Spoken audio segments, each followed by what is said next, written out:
Hey everybody, Jim here with another video for you. This is Westerns Reimagined.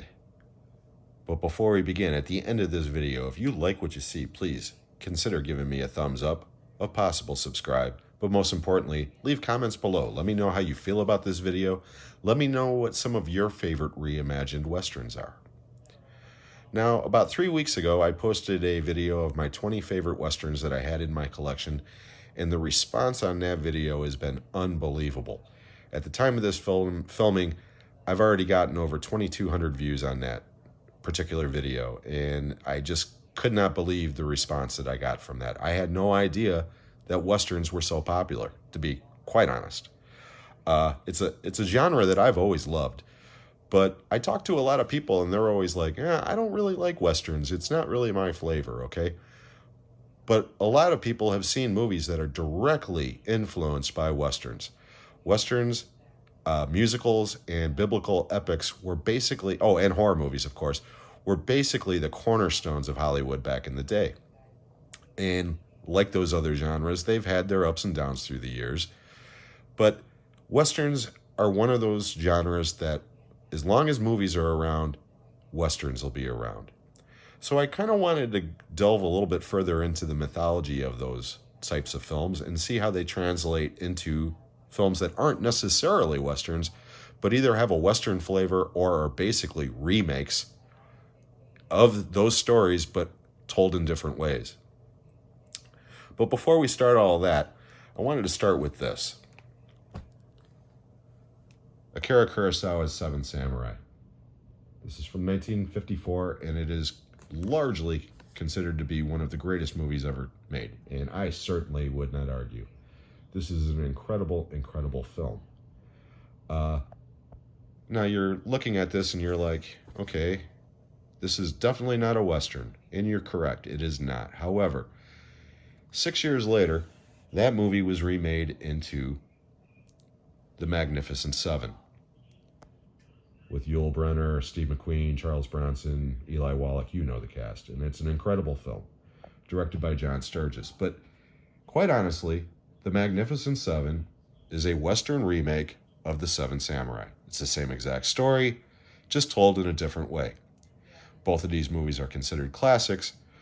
However, in this day and age, especially with younger viewers, unfortunately, not enough people have seen these two movies. And both of them are just excellent classics that will withstand the test of time. Magnificent Seven is definitely one of my favorite Westerns of all time. And this movie, of course, has been remade recently. But I'm not going to showcase that because that's just a remake. We're not talking about remakes, we're talking about reimaginings. And how about this one for a reimagining of that classic story? Battle Beyond the Stars. This is from the Roger Corman Factory back in the day. This came out in 1980. I saw this theatrically as a child. Saw this movie before I saw The Magnificent Seven, actually. And I absolutely loved it, and I still do. James Cameron actually did some of the effects work on this movie. And Robert Vaughn more or less plays the same exact character that he played in The Magnificent Seven in this film. This movie also features John Boy Walton himself in the lead, and George Peppard from the A-Team. This is a great movie. It really is. It's a cheese fest, but it's so much fun. And like I said, if you're a fan of Seven Samurai or The Magnificent Seven and you've never seen Battle Beyond the Stars, please, by all means, check this movie out. Again, it's a B movie at best, but it is so much fun. And then speaking of Kurosawa, he also did another movie called Yojimbo, which I do not own. But like The Magnificent Seven, it was remade, or like Seven Samurai, it was remade into a spaghetti Western in this particular case, A Fistful of Dollars, with Clint Eastwood. And again, this is a classic Western, where the stranger comes into town and basically plays both sides of a gang war against each other until he's the top man on top, and the whole time making money while he's taking out their assassins. And about 3/4 of the way through the movie, they figure out what he's doing, and he ends up having to kill everybody. But yeah, this is definitely Yojimbo as a Western, okay? But this movie was also remade years later, reimagined rather, as Last Man Standing. with Bruce Willis and Christopher Walken, among many others. Bruce Dern is also in this movie. And this one was directed by the legendary Walter Hill. This movie is a very underrated Walter Hill movie. It's not one of his best, but it's a very entertaining movie. And again, it is basically a remake of A Fistful of Dollars or Yojimbo. And it's a lot of fun. It's a lot of fun. Again, not much plot, lots and lots of killing. And then we've got a couple science fiction ones for you. How about Westworld? Starring James Brolin, Richard Benjamin, and Yul Brynner, more or less playing the evil robot version of his character from The Magnificent Seven. Now, this movie, of course, is a science fiction movie. However, it does take place in the Old West as far as a theme park goes before the robots go crazy, and I have always loved this movie. This was written and directed by Michael Crichton, and this movie is basically the Terminator and Jurassic Park decades before those two movies came into being. I absolutely love this movie. I don't really care for the TV show that HBO spawned. I watched the first season, which I enjoyed, and then it kind of went off the rails and I stopped watching it. But the movie's great. And again, technically it's not a Western, but it feels like a Western for the most part. Another science fiction classic is Outland, directed by Peter Hyams and starring Sean Connery, Peter Boyle, and the wonderful Frances Sternhagen. This is more or less a remake of High Noon. High Noon set in space. They did not market it that way. They marketed this movie originally as just a science fiction movie. However, the critics caught on quite quickly. And by the time I saw this movie with my father, we both knew going in that this was High Noon set in space. And oh my God, I love this movie. I have always loved Outland. I will always love Outland. And then we've got Assault on Precinct 13. Directed by John Carpenter, of course. And this is a modern-day remake of Rio Bravo, directed by Howard Hawks. John Carpenter was a huge Howard Hawks movie, or Howard Hawks fan, I should say. In addition to this, which is, like I said, a remake, more or less, of Rio Bravo, he did The Thing, which is a remake of Howard Hawks' original 1954 classic, I believe. It definitely came out in the 50s. But he's a huge Howard Hawks fan. And I almost put Vampires on this list as well, because that movie definitely has a Western feel to it. But yeah, John Carpenter, you could always tell that he always loved the old Westerns. And quite a few of his movies do have a Western feel. But this one is definitely a remake of a classic Western. The rest of these are reimagined Westerns. First, of course, we've got the classic Blazing Saddles from my Mel Brooks collection. I did not include this on my top 20 Westerns, of course, because to me this is a comedy. It is not a Western. It just happens to take place in the Old West up until the third act, when you realize that they're just on a giant movie set. I love Blazing Saddles. I know this movie is divisive. Either you love it or you hate it. Definitely count me in the love it. I absolutely love this film. Then we got a couple of vampire movies for you. First we have Near Dark, directed by Catherine Bigelow and starring Adrian Pasdar, Lance Henriksen,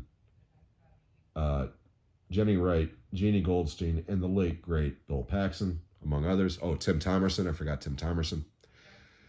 This movie came out in the 80s around the same time as Fright Night and The Lost Boys and Vamp, among others.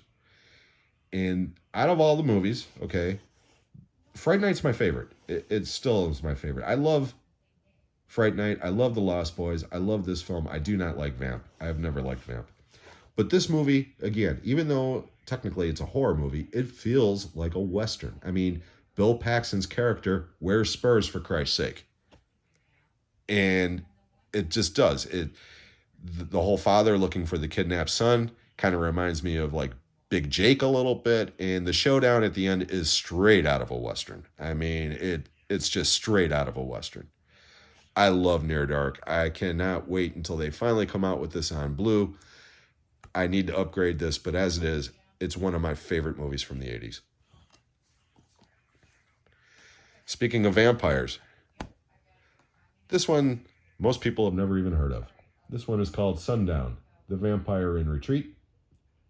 And it's got a great cast. I mean, this is a B movie with a glorified B movie cast, okay?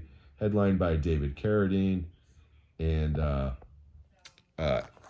Maxwell Caulfield from Grease 3, but it also has Bruce Campbell, Deborah Foreman, and lots of great cameos from great character actors throughout.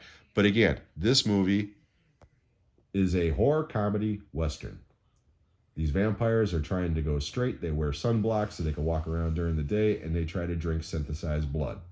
Kind of like True Blood, way before True Blood, okay? And then the other half of the vampires in town want to go back to the old ways, and at the end, there's a big showdown, and there's even a gunfight. These guys shoot bullets made out of wood at each other. And again, this is more or less a horror comedy, but it's definitely got a big Western vibe to it. This one, by Walter Hill again, Extreme Prejudice, feels like a Western, even though it is not. But this movie has the feel of an old school Western, and even ends with a showdown gunfight between the good guy and the bad guy. This has got a killer cast featuring Nick Nolte, Powers Booth, Michael Ironside, Clancy Brown, William Forsythe, Maria Conchita Alonso, Rip Torn. I mean, this movie's got a killer cast, and it's one of Walter Hill's most underrated films. Again, this isn't a Western, but it sure as hell feels like one. Great movie. We're going to end on this one. Logan. Now again, people are like, this is a superhero movie with a well-established character, and it takes place in the future. How could you call this a Western? I'm not calling this a Western. I'm saying it feels like a Western, especially the end. Tell me the ending of this movie does not feel like Shane. And it's my favorite superhero film that's not called The Dark Knight. The two of them are constantly fighting back and forth for supremacy in my mind. But Logan is a great film. My wife is one of those people who do not like Westerns. She doesn't, okay? She loves this film. And I even told her, honey, you should watch Shane. She has no desire to watch it. She's also watched Outland. She loved that one. I said, hey, honey, let's watch High Noon. She has no desire to see it. That's kind of the whole purpose of this video, to showcase that even people who don't like Westerns like movies that are either inspired by or are direct remakes of Westerns. I hope you enjoyed this video. If you did, please give me a thumbs up, a possible subscribe. Most importantly, please leave comments below. Let me know how you feel about this video. I'm probably going to be taking the rest of the weekend off. I'm filming this on Friday. My birthday is tomorrow, the 31st. And of course, it's Labor Day weekend. So I might jump in for a little short video sometime this weekend, but chances are I won't be doing anything until next week. So I hope everybody has a safe and happy holiday weekend, and we'll see you on the next one.